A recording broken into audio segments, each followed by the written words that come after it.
करमवीर और आप देख रहे हैं देश और दुनिया। हमारे साथ है वरिष्ठ पत्रकार अफरोज रिजवी सर। 4 लाइनें सर। इतनी तवील उम्र किसी काम की नहीं, जब हाथ में लकीर तेरे नाम की नहीं। आ बैठ मेरे पास मुझे वक्त दे कभी, आ बैठ मेरे पास मुझे वक्त दे कभी, कीमत तेरे बगैर कोई शाम की नहीं। वाह वाह, क्या बात, बहुत उम्दा। अब सर एक खुलासा हुआ कर्नाटक की जो आनंद सीट वाला राहुल गांधी ने कहा था 6018 वोट वाला मामला था। तो उसमें एक हुआ क्या, एसआईटी ने वहां के बताया कि सही वोटरों को हटाने के लिए हर फर्जी आवेदन पर 80 रुपए दिए गए थे। और ऐसा कर्नाटक की जो एसआईटी है उसको जांच में पता चला है। अब ये मामला था सर 2022 से फरवरी 2023 के बीच 6018 ऐसे आवेदन चुनाव आयोग को दिए गए थे, जिससे कुल 4,80,000 रुपए का भुगतान हुआ। अब सर ये मामला जो है चुनाव आयोग में भी गया, सुप्रीम कोर्ट में भी गया, लेकिन इस पर कुछ हुआ नहीं सर अभी तक। क्या कहेंगे सर? अब देखिए, कर्नाटका में चूंकि कांग्रेस की अपनी काफ़ी पकड़ है, तो राहुल गांधी जी वहाँ से जो है काफ़ी कुछ निकाल ले रहे हैं। पूरे देश में हालांकि गड़बड़ी की बात कही जा रही है। भोपाल में कहा जा रहा है कि कहाँ पूरे के घर में कितने लोगों को 800 लोग सर, 800 मतदाता है और क्या है और कैसे क्या है। तो अब ये है कि जो 80 रुपए लेकर के नाम हटाने की फर्जी एप्लीकेशन दी जाती थी, जो लोग पकड़े गए आलंदा आलंदा कर्नाटक के आलंदा में, इसमें एक भाजपा पूर्व विधायक 4 बार के हैं। हाँ, सुभाष कई गुट्टेदार लोग पकड़े गए हैं और जिन्होंने एसआईटी को यानी जांच के दौरान पूछताछ में कबूल किया है। और बाकायदा वहाँ एक सिस्टम बना हुआ था जो उसका संचालन किया जा रहा था। सारे से कंप्यूटर लगे हुए थे और वहाँ पर इन लोगों को बाकायदा पैसा दे के ये काम कराया। मोहम्मद अकरम, जुनैद, असलम। अब ये बात सही है कि कोर्ट में इतनी बात उठाई गई, कही गई, कोर्ट भी कहता रहा कि आयोग के कार्य क्षेत्र में हम दखल नहीं दे सकते, लेकिन कोई गड़बड़ी हुई है और वो उसकी सुनवाई नहीं कर रहा है, तो उस पर भी कोर्ट का गोलमोल रहना या गोलमोल जवाब देना अजीब संकेत देता है। बहरहाल अब क्या किया जाए कि राहुल गांधी का वोट चोरी तो होता है, ये तो कंफर्म हो गया। 80 रुपए में वोट चोरी हो सकता है। राहुल गांधी के आंदोलन से ये जरूर उपलब्धि हुई है कि लोगों को ये यकीन हो गया कि वोट चोरी हो रहा है और बेईमानी करके लोग जीत रहे हैं। अब सर आज बिहार में महागठबंधन ने खैर आखिर ले दे के तेजस्वी यादव को मुख्यमंत्री का चेहरा घोषित कर दिया और डिप्टी सीएम का फेस भी घोषित कर दिया साहनी जी, मुकेश साहनी जी। क्या कहेंगे सर, बिहार का तो बिल्कुल मामला आगे चल रहा है। महागठबंधन को लेकर के अभी खबर छपी है जी कि महागठबंधन में कुछ दल ऐसे हैं जी जो आमने सामने भी लड़ रहे हैं। महागठबंधन के प्रत्याशी के आमने सामने लड़ रहे हैं, तो थोड़ी बहुत भीतरी उठापटक है, लेकिन जहाँ तक बड़े घटकों की बात है, दल की बात है, तो राजद, कांग्रेस और या और जो उसके बाद जो बहुत कुछ अच्छी पार्टियां हैं अच्छा नेतृत्व वाली, उनमें गठबंधन बना हुआ है। और ये अभी जो अशोक गहलोत वहाँ गए थे, तो उन्होंने जा करके वहाँ पर अशोक गहलोत ने कांग्रेस के वरिष्ठ नेता पूर्व मुख्यमंत्री वहाँ के, तो राहुल गांधी के बड़े खास भरोसेमंद माने जाते हैं। उनको याद है रायबरेली चुनाव में भी वो थे। हाँ, तो उन्होंने जो है घोषणा कर दी है और ये बताया भी है कि ये नाम पहले से दिमाग में था, क्योंकि पिछले चुनाव में उन्होंने दलील पेश की कि पिछले विधानसभा चुनाव में तेजस्वी यादव ने बड़ा अच्छा परफॉर्म किया था, बहुत अच्छी उनकी जीत के करीब थे, लेकिन उनका आरोप है ये। तो बहरहाल ये है कि ये सब सम्मति से गठबंधन में तेजस्वी को आगामी विधानसभा अगर बनती है तो उसमें अब सर एक बड़ा कमाल का मामला है, ये ट्रम्प ताऊ अपने पीछे नहीं छोड़ रहे मोदी जी का। मोदी जी एशिया सम्मेलन में नहीं जा रहे डर के मारे। मतलब ट्रम्प ताऊ जब से ऑपरेशन सिंदूर हुआ उसके बाद किसी मीटिंग में मोदी जी की मुलाकात ट्रम्प ताऊ से नहीं हो रही, जा ही नहीं रहे डर के मारे। विश्व गुरु 56 इंची सीना। अब ट्रम्प ताऊ जो है एशिया में अमेरिका की नई रणनीतिक मौजूदगी का संदेश देने के लिए मलेशिया, जापान और दक्षिण कोरिया का दौरा करेंगे। अब सबसे दिलचस्प बात यह है कि इस यात्रा के दौरान उनकी चीन के राष्ट्रपति शी जिनपिंग से तो मुलाकात होगी, मोदी जी से नहीं होगी। और ट्रम्प ताऊ ने फिर कहा कि मैंने रुकवाया था, दो खबरें एक साथ क्लब कर दे रहे हैं सर।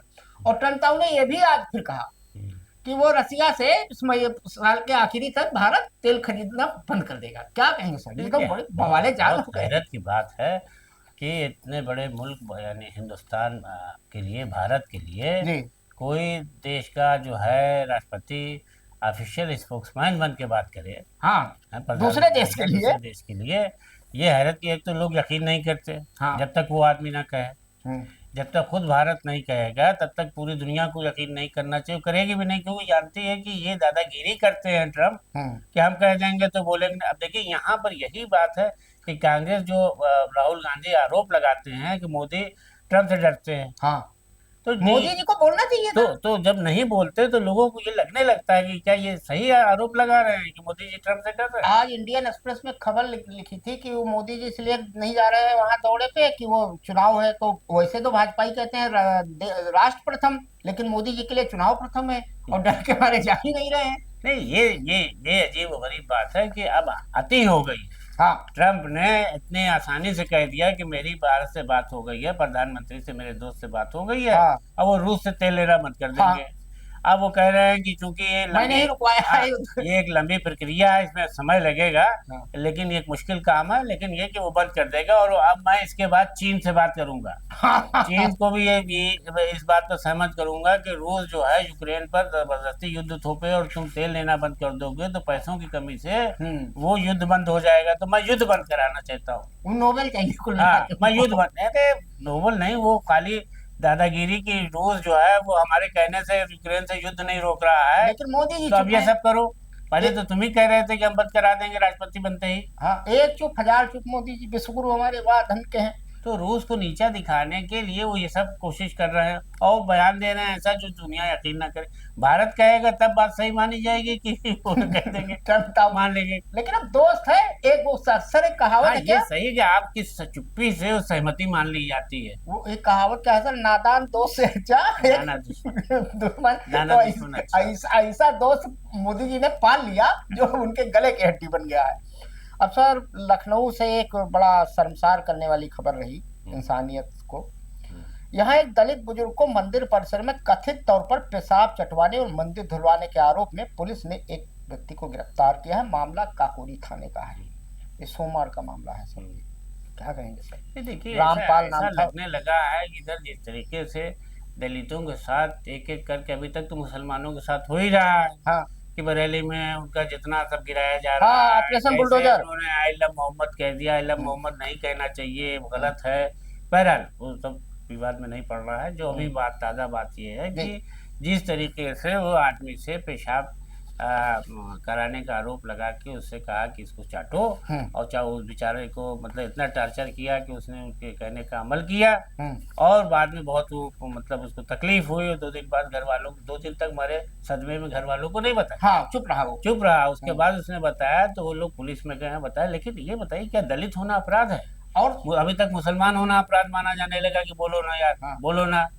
हर बात में मुसलमान के खिलाफ काम। मजे बात यह है सर कि राम भक्त जितने हैं उनको, कि वाल्मीकि जो थे जिन्होंने रामायण लिखी, वो भी, या मतलब जो भी थे, या वेद व्यास जिन्होंने महाभारत लिखी, वो भी उसी कुल से आते थे।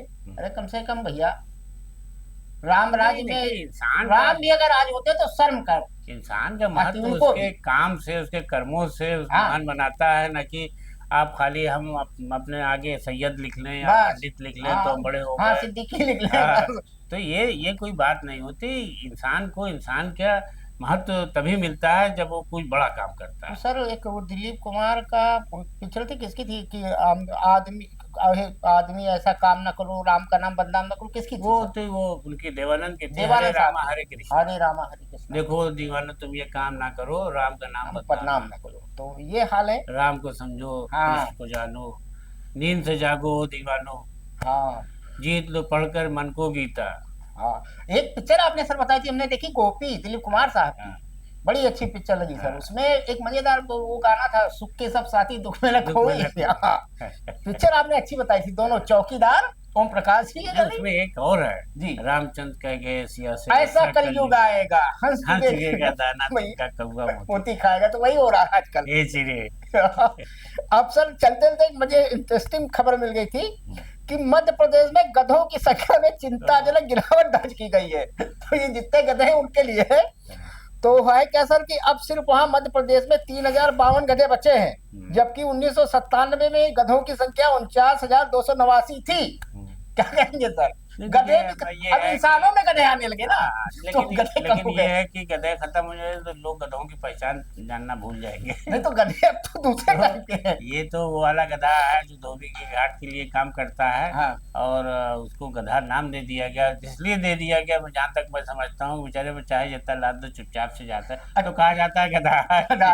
अच्छा सर, क्या ऐसा भी कुछ है कि गधे को जो मारना कानूनी? पशु जीवी मतलब प्रेमी हैं उनके हाँ। लिए चिंता की बात है मेनका गांधी जी को कि खास इस तौर से। प्रजाति को कैसे बढ़ाया जाए। हाँ, वो बहुत काम का होता है। सरकार को इस पर सोचना चाहिए। जिन गलियों में सर गाड़ियां नहीं जा सकती, वहाँ घर बन रहा हो, आज सारी भी चीजें, मलबा गिट्टी सीमेंट और उस देखिए जितने ईटा पहाड़ में भी हो। ईटा है हाँ। सब लाद लाद के वो छत पहाड़ पे तो सारा गधे ही काम बहुत बड़ा करते हैं। काम करते हैं। खच्चर है और गधा, हाँ, यही दो तो है। पे खूब काम लिया जा रहा है। घोड़ा तो अपना जोता जाता है टांगे में या सवारी में या रेस में। हाँ, तो चलते चलते बस 2 लाइन है कि बस की दुश्वार है हर काम का आसान होता। बस की दुश्वार है हर काम का आसान होना, आदमी को भी मैसर नहीं इंसान होना। वाह। तो आज के लिए इतना ही, धन्यवाद। नमस्कार। गधों का ख्याल रखिए।